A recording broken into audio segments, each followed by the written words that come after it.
এই যুদ্ধাপরাধীদের বিচার কেন করলাম, তার প্রতিশোধ নেওয়ার জন্য কিন্তু এই ট্রাইব্যুনালে আমাদের বিচার হচ্ছে। তার কারণ যেসব অপরাধের কথা বলা হয়েছে, একটা অপরাধও তো আমি করি নাই বা আমরা কেউ করিনি। যেমন আবু সাইদের হত্যার কথাই ধরো, আবু সাইদকে হত্যা করার কথা বলা হয়েছে। আবু সাইদের বাবা সে যখন সাক্ষী দিল, কি বলছে, সারা বিশ্ব জানে আবু সাইদ বুক পেতে গুলি নিয়ে মারা গেছে। আবু সাইদের বাবা ট্রাইব্যুনালে যে সাক্ষী দিল, তার ছেলের মাথার পিছনে গুলি, যখন তাকে গোসল করায় তখনও মাথার পিছনে রক্ত। যদিও মামলা চলাকালীন সময় প্রসিকিউটর বলছিল যে পিছনে না, পিছনে সামনে সামনে। তারপরে আবার পরবর্তীতে এক সাংবাদিকের প্রশ্ন সে বলছিল, হ্যাঁ মাথায় পিছনের কথাটা বলা আমার ভুল হয়ে গেছে। মানে সাক্ষী যাদের শিখিয়ে পড়ে নিয়ে এসেছে তারা আসলে সঠিক কথা বলতে পারেনি। আবু সাইদের হত্যা, মুগ্ধর হত্যা, তারপরে 7.62 বুলেট যেটা ব্যবহার করা হয়েছে 2024 সালের 15ই ফেব্রুয়ারির পর থেকে, আমি সেখানে একটা জুডিশিয়াল ইনকোয়ারি কমিশন গঠন করে দিয়েছিলাম হাইকোর্টের জজ সাহেবকে দিয়ে। ডক্টর মোহাম্মদ ইউনূস কিন্তু সেই এনকোয়ারি করতে দেয় নাই। অবৈধ অস্ত্র, থানা লুট করে অস্ত্র, সেগুলি কোথায় গেল সেগুলি খোঁজ করে নাই। দেখা যাচ্ছে এখানে যত মানে একটা মনে হচ্ছে একটা রাজনৈতিক প্রতিহিংসা চরিতার্থ করার জন্য মুক্তিযোদ্ধা পরিবার এবং জনগণের ভোটে নির্বাচিত জনপ্রতিনিধি, সর্বোপরি আওয়ামী লীগের নেতৃবৃন্দ এবং আমার বিরুদ্ধে মামলা। এবং সেই মামলায় সেখানে কোনো আর্গুমেন্ট কিছুই লাগবে না।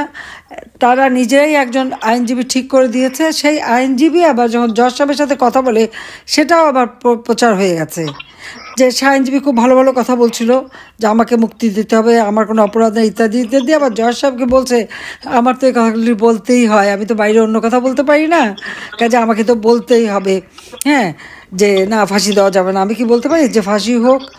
একবার আপনারা চিন্তা করে দেখেন তো কী বিচারটা হচ্ছে বাংলাদেশে, কোন বিচারটা হচ্ছে? তো এই হলো বাংলাদেশের অবস্থা। সেখানে আইনজীবীদের ঢুকতেও দেওয়া হচ্ছে না। যেটা এখান পান্না বলছেন উনি যাবেন, যায়নি। আর আমার বিরুদ্ধে যে মামলা, আমি তো কোনো নোটিশ কিছুই পাইনি। আর আমার তো ঘর বাড়ি কিছুই নাই, ঠিকানাই নাই এখন, এই অবস্থা। তো সেগুলো আমরা কেউ কিচ্ছু জানিও না, কিন্তু বিচার হয়ে গেছে, বিচারের রায়ও দিয়ে দেবে। তো এই যে ক্যাঙ্গারু কোর্টের থেকেও জঘন্য একটা কোর্টের যে বিচার, এটা তো কোনো ন্যায় বিচার পাওয়া না, এটা তো একেবারে রাজনৈতিক প্রতিহিংসা চরিতার্থ করা হচ্ছে বলে আমাদের ধারণা। কাজে এই ট্রাইব্যুনাল যে গঠনবিধি মেনে চলা হয় নাই, কাজে এখানে যে সব কিছু দেখা যাচ্ছে সেই আবার যেন 71 সালে পাকিস্তানি হানাদার বাহিনীর যে যারা গণহত্যা করছে তার যে বিচার হলো, তারই প্রতিশোধ নেওয়ার জন্যই এটা করা হয়েছে। কাজে আজকে আমরা দীর্ঘদিন আমাদের হাজার লক্ষ লক্ষ নেতাকর্মী ঘরবাড়ি হারা, তাদের উপরে নির্যাতন চরমভাবে শিকার। তো আমরা আজকে যে আন্দোলনের ডাক দিয়েছিলাম লকডাউন, এই লকডাউনে আমি বলবো যে আমাদের আওয়ামী লীগ এবং সহযোগী সংগঠনের নেতৃবৃন্দ, সাধারণ শ্রেণী পেশার মানুষ, প্রবাসীরা, দেশে বিদেশে সকল বন্ধুরা এবং বিভিন্ন শ্রেণী পেশার জনগোষ্ঠী প্রত্যেকে যে অকুণ্ঠ সমর্থন দিয়েছেন। এবং এই যে প্রতিকূল অবস্থা, সেই মানে ইউনূসের যে জঙ্গি বাহিনী, কারণ ইউনূস ক্ষমতা এসে সমস্ত জঙ্গিদের ছেড়ে দিয়েছে, মুক্ত করে দিয়েছে, হত্যাকারীদের ছেড়ে দিয়েছে। এই তারা যে অস্ত্র শস্ত্র নিয়ে তারপরে বিভিন্নভাবে কুপিয়ে মানুষ মারা, লাঠি দিয়ে পিটিয়ে মারা, গুলি করে মারা, এইগুলি করেছে। আজকে এত ভয় ভীতি, এত মামলা হামলা, তারপরেও জনগণ রাস্তায় নেমেছে এবং তারা এর প্রতিবাদ করেছে এবং এই লকডাউন প্রোগ্রামটাকে সর্বাত্মকভাবে তারা সফল করেছে বলে আমি আপনাদের কাছে, আমাদের প্রবাসী যারা, তারা বাংলাদেশের জনগণ, আমার দলের নেতাকর্মী সকলের প্রতি আমি কৃতজ্ঞতা জানাচ্ছি যে আজকে এই যে প্রতিবাদের মধ্য দিয়ে আমার মনে হয় যে ইউনূস ক্ষমতা দখলের পর থেকে বাংলাদেশের মানুষ যে একটা শ্বাসরুদ্ধকর পরিবেশে ছিল, তারা যে একটা হতাশায় ভুগছিল, তারা ভেবেছিল তাদের জন্য বলার বোধহয় কেউ নাই, কিন্তু আওয়ামী লীগ জনগণের পাশে আছে, জনগণের পাশে থাকবে এবং জনগণের কল্যাণে আওয়ামী লীগ চিরদিন কাজ করে এবং সেইভাবেই কাজ করে যাবো। আজকে সেই স্বস্তিটা মানুষের মাঝে ফিরে এসেছে।